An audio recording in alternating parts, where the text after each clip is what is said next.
السلام علیکم ناظرین، میں رئیس اعظم حیدی کولکتہ انڈیا سے آپ کے سامنے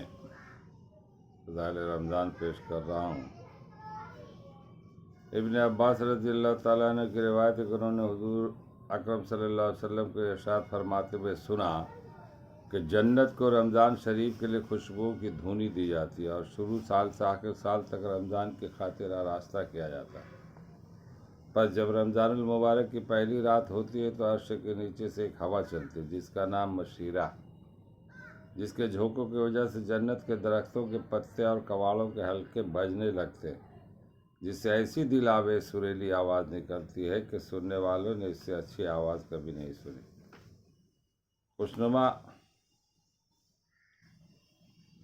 آنکھوں والی حوریں اپنے مکانوں سے نکل کر جنت کے بالا خانوں کے درمیان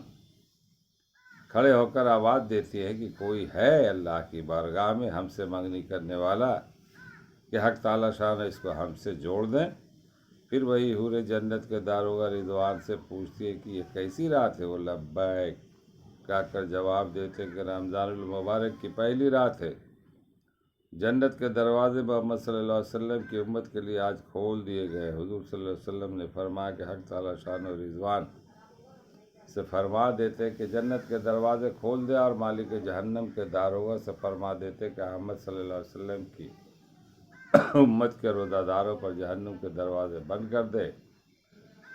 اور جبریل کو حکم ہوتا ہے کہ زمین پر جاؤ اور سرکش شیاطین کو قید کرو اور گلے میں توق ڈال کر دریا میں پھینک دو۔ میرے محبوب صلی اللہ علیہ وسلم کی امت کے روزوں کو خراب نہ کرے۔ اللہ تعالی ہم لوگوں کو پڑھنے اور